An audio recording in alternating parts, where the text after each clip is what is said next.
Hello everyone, happy Friday.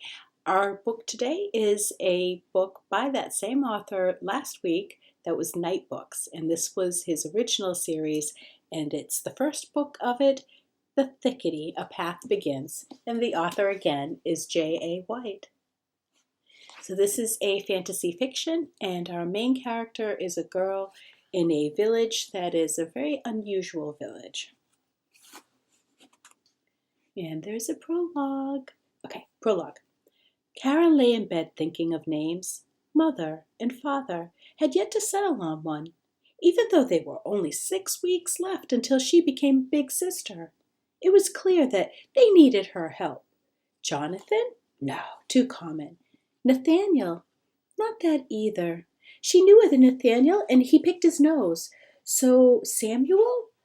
She liked it. Except everyone would wind up calling him Sam, and that wouldn't do it all. I really want it to be Victoria, Kara giggled softly. It was a pleasant thought, but she was positive that that baby would be a boy. Mother had said so, and Mother was always right. Philip, Edmund, Arthur. Kara fell asleep.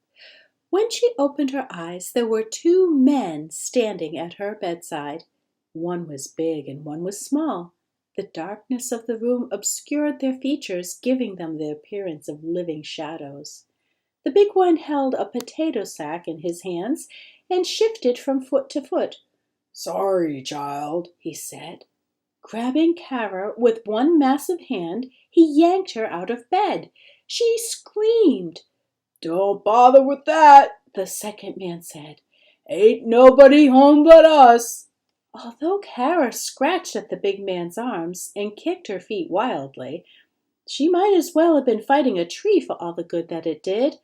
Burlap scratched her cheeks as he stuffed her into the sack. The cord knotted tight above her head. A new, more suffocating darkness enveloped her. "This one's got a demon spirit," the big one said. "See here, she bloodied up my arm." "It's just a scratch, Joseph." "I should get some ointment after, in case she's the same as her mother. Could be it's a spreading type of thing." Don't be a fool. Easy for you to say, she didn't scratch you." Floorboards creaked as the small man bent next to the potato sack. Kara listened to his short, sharp breaths, less than a foot from her ear. "She ain't dead, is she?" Joseph asked. "No," the man replied. "She's listening carefully. Aren't you, little one?" Kara, despite her best efforts, let a whimper escape her lips. Don't be scared," he said. Even through the thick material of the sack, Kara could smell his breath, a mixture of boiled turnips and the clear liquor that father called moon drink. "We ain't gonna do you no harm. The head man himself sent us, and he told us that. Be careful, he had said, but don't hurt her, not until we're sure." There was a long pause, and then both men burst into laughter. Kara heard the pop of a bottle being uncorked and the slurping sounds as each man drank from it. "I want my mommy," she said. "Good," the man replied, "because that's where we're taking you." They tossed her into an open wagon and sped through the night. The road was bumpy, and the wagon's frame shook and rattled in protest, bucking Kara from one side of the flatbed to the other. Splinters and ill-hammered nails scratched bloody lines on her skin. Finally, the wagon came to a stop. She was slung over someone's shoulder, Joseph, no doubt. He had that same moon drink smell as the small man, and tottered a bit as he walked. Kara did not think it was from her weight. The 2 men exchanged not a word, and their sudden silence discomforted her. "Where are we going?" Kara asked. No response. "Tell me where we're going," she said.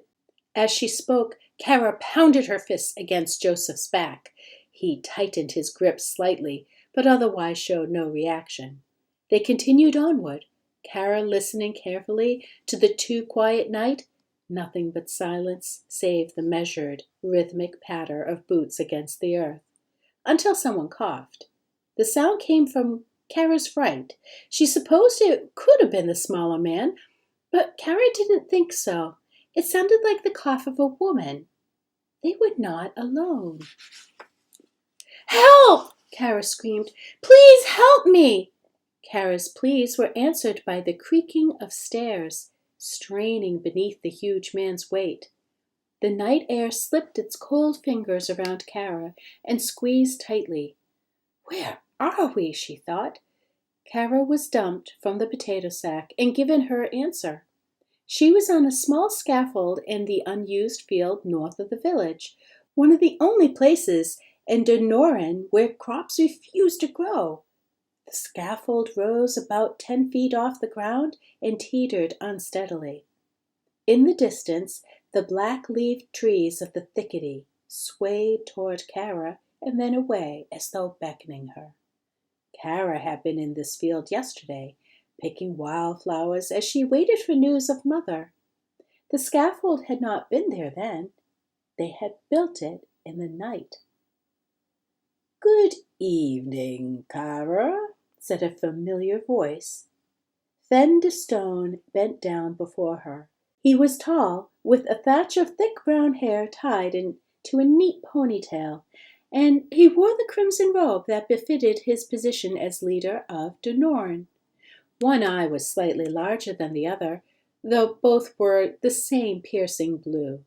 Predator eyes, Kara's father had called them, but only within the privacy of their home, and even then with a hushed voice. Those unblinking eyes stared into Kara's now, as though searching for something. "I apologize if they frightened you, dear. It would have been best to simply explain the situation and bring you here peacefully. But all of this has happened so quickly, we couldn't take any chances." Kara felt dizzy. She should have been asleep, not shivering in the night while speaking to the leader of her village about things that she didn't understand. "Where's Mother?" she asked. "Where's Father? Surely they would be able to explain." Fen de Stone looked surprised. The expression rested uneasily on his face, like an ill-fitted mask. "Why, they're here, Kara," he said. "We're all here. Didn't you notice?" He stepped to the side. A sea of faces stretched out across the field, the entire population of Denoran. Men, women, and children, all standing still as scarecrows, all eyes on her. Kara saw the old wagon that brought her here in the distance. The crowd must have parted to allow them passage to the scaffold. Her friends and neighbors had been mere inches from her captors, knowing what was happening, allowing it. Standing behind her now, Fen de Stone placed one hand on her shoulder and squeezed it gently. "Even your brother's here, Kara." "My brother?" "That's right. He was born last night." A brother, just like Mother had said. But if her parents were truly here, why did they not call out for her? Kara scanned the crowd, searching for their faces. This was not easy, for Denoran was a large village, and though the night was dark, few people held lanterns. Nonetheless, Kara was able to make out one familiar face after another. Baker Corbett, who slipped a fresh sweet roll each time she passed his shop. Gregor Thompson, the owner of the farmland adjoining theirs, who took his coffee in Kara's kitchen most nights. And then, just beneath the scaffold, Grace, a girl about her own age, brilliant blue eyes glowing with excitement. Finally, she saw Father, standing between two gray cloaks. The crowd to either side of them had parted slightly, giving them space. "Father!" Kara exclaimed. "Father, what's happening?" Her father did not respond, but his eyes met hers, and they were wet with tears. "Father?" In his arms he cradled a small object in a plain brown blanket. I have a brother, Kara thought. Father, help me! His mouth tightened and he looked ready to step forward, but the gray cloak to his left clenched the ball staff tighter and shook his head no. With slumping shoulders, Father backed down. I need you to see something, Kara, said Fen de Stone. Can I go to Father? Maybe later. Afterward, if all goes well, you can hold your brother. Would you like that, Kara? Kara nodded. He's beautiful, pure. His name is Taff. Taff? The name had not been one of the possibilities they'd discussed. The three of them squeezed together into bed, laughing. But she knew it was the perfect choice the moment she heard it. Taff. Despite everything, Kara smiled. She had a brother. I need you to look up, child, at that tree there. But it was such a cold night.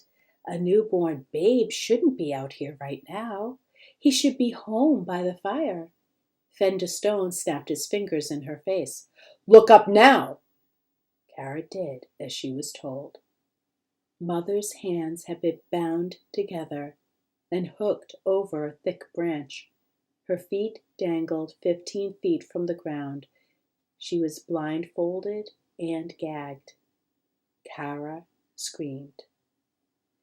At the sound of her daughter's voice, Helena Westfall jerked against her restraints. A nervous murmur went through the crowd, the first sound that they'd made since Kara's arrival. Have no fear, Fen de Stone told them. She no longer poses a threat. A gnawing emptiness, not unlike hunger, spread through Kara's stomach. Until this moment, Kara had been confused and frightened, and these emotions were now replaced by something more powerful. Rage. She turned on the Fende, no longer caring that he was the most important man in the village. You hurt her! Kara flailed her fists against the man's chest. He made no move to stop her, simply watching with cold amusement. Your mother is a witch, Kara. A danger to Denorin. Liar! She has gone into the Thickety and communed with the forest demon. That's not true! Mother is good! She killed 2 people. No, stop it! You're lying! There were witnesses, Kara. Respected citizens of Denorin. They saw her work black magic with their own eyes. Widow Gable and Master Blackwood. No, no, no! Fen de Stone grabbed Kara's fists and stared into her eyes. Your father, girl. Your own father admits it. Kara slumped to the wooden floor of the scaffold. She looked up at her mother, who had once again stopped moving, and then to Father. Make him stop, Kara said. Make him stop lying. But her father's eyes were unable to meet her own, and she knew then that Fen de Stone spoke the truth. The world began to spin. How many years have you? Asked Fen de Stone. Kara felt so sleepy. It was hard to understand what the words meant. Your age, Kara? How old are you? 5. 5, the Fende repeated. He sighed dramatically. It is too late, no doubt, but the children of the fold are just in all things, and we shall learn if you have inherited your mother's powers, if you, Kara Westfall, are a witch as well. It was then that Kara noticed the second tree, smaller than her mother's, but with an identical peg pounded into its bark. You understand, then? Fen de Stone said, following her eyes. That's good. Easier. I'm not a witch. The Fende smiled, and Kara realized with a sickening feeling that the man was having fun. A promising beginning, he said, clasping his hands together. But let's find out for sure, shall we? Joseph and the smaller man, who Kara now recognized as Bailey Riddle, the gravedigger, led the creature through the crowd. It most closely resembled a dog, with jet black fur streaked with gray and elongated snout. Fur hung loosely from its frame, as though the animal had been cursed with an overabundance of skin. "Their kind has become rare, a shadow of their former selves," Fendestone said. "In the old stories, these beasts walked proudly with the great hunters and helped them track witches to the darkest corners of the world." The leader's eyes grew distant, reimagining the former glory of his people. "We used to call them by their true names: Gaunt Rual, Thrandix, Danik Juzal. In these ignorant times, however, they are known as only Night Seekers." The strange creature was having trouble navigating the stairs. Joseph gave its chain a vicious tug, and the Night Seeker emitted a low-pitched squeal, dragged itself forward on folded back paws. Despite her terror, Kara felt a rush of sympathy for the thing. When it finally reached the top of the scaffold, it looked at her in askance, with violet eyes that would have been pretty on a less monstrous frame. Fendestone nodded to Joseph, who slowly untwisted the chain from his arm and set the creature free. "Go," Fendestone said, clicking his tongue and gesturing toward Kara. "Tell." The Night Seeker eased itself to its feet and made its way forward. Kara tried to move, but Riddle held her in place. "Watch this," he whispered in her ear. "It's something." The Night Seeker shifted forward until its long snout made contact with the scaffold, and then it extended its rear legs, revealing two large hairless paws. Its front legs unfolded next, the cracks of shifting bones reverberating loudly through the silent night as the creature grew before her eyes. Soon it was twice its original size. 3 times. The makeshift scaffold groaned in protest under this new surprising weight. The Night Seeker sat back on its haunches. Its whimpers grew into a piteous whine as a translucent needle as long as Kara's forearm emerged from its front paw.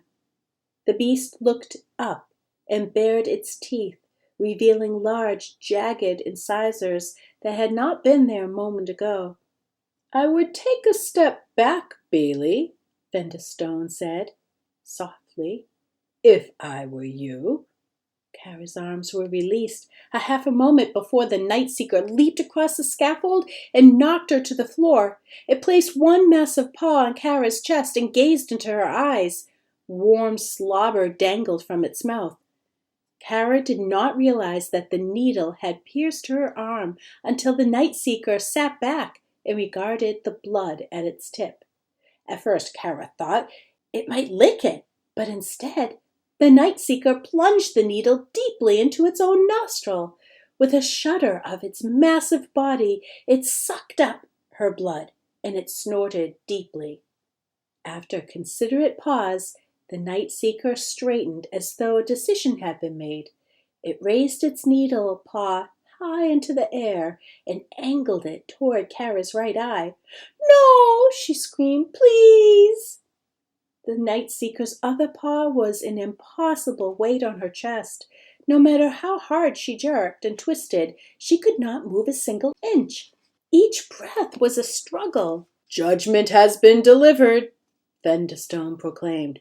"It looks like we'll be ridding the world of 2 witches tonight. A return to the glory for the children of the fold." The crowd erupted into cheers.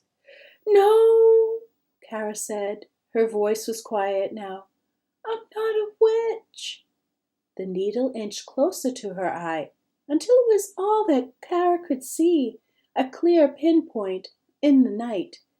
"I'm not a witch. I'm not bad." She stared ahead, wanting to close her eyes but needing to see. "I'm a good girl."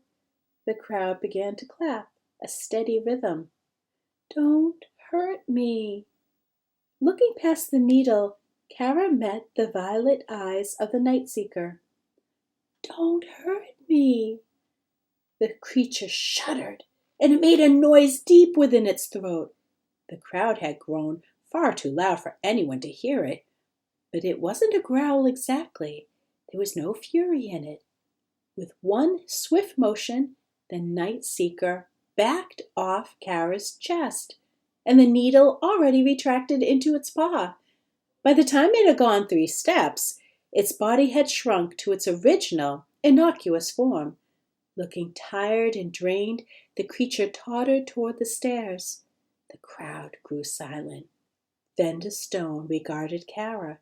His eyes narrowed to dangerous slits. "What did you do?" Kara shook her head. She hadn't done anything. "A spell. You cast a spell, didn't you?" Kara shook her head again. "You bewitched this creature and—" "The girl didn't do nothing!" From her position on the scaffold, Kara couldn't see the speaker, but it was a woman's voice. "That's right. That creature of yours made its choice all right. She ain't no witch. Let her go!" This last voice Kara recognized. Her father. Others joined in, murmuring their agreement. The bloodlust of the crowd had been extinguished by shame. Whereas before they had seen a demon in a child's skin, all they saw now was a little girl shivering with fear. Venda Stone raised one hand into the air, commanding their silence. "Of course," he said. He wore a smile of relief on his face, but Karen knew it was just for show. "It appears as though she's not a witch after all. How fortunate!" He held out a hand to Kara. "Allow me to help you to your feet, dear. I'm so sorry if we scared you, but I'm sure you understand. One can never be too careful about these things." "My mother," she said. "Oh, yes," the Fende replied, and his smile transformed into something far more genuine and far more terrible. "Your mother." Afterward, the crowd began to shuffle toward the village, conversations already turning back to practical matters such as livestock and fertilizer. The sun had risen in the sky, and the day's work had already begun. Kara's father stood by the base of the stairs, the baby in his arms, wailing fiercely. "He's hungry," Father said. There was a large red welt on his cheek where one of the gray cloaks had struck him. He refused to meet her eyes.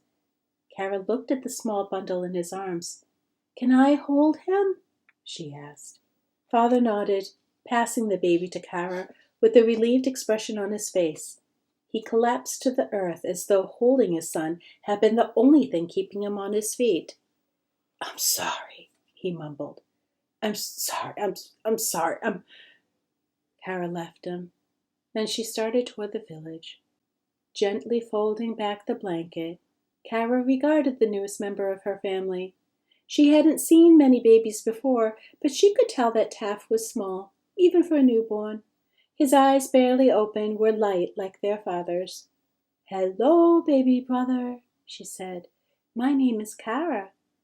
The morning was cold, and Kara held him close, trying to pass her warmth into him. "I have sad news, baby Taff. You'll never get to meet Mama. But you don't have to worry. I'll always be here. I'll always protect you." Kara took one last look across the field. Her mother's body had been removed. Workers were already dismantling the scaffold. The only sounds that came were from a group of giggling children tossing pine cones at Bailey Riddle, who spun around and around, screaming girlishly in mock pain. "No one's ever gonna hurt you," Kara whispered to the baby.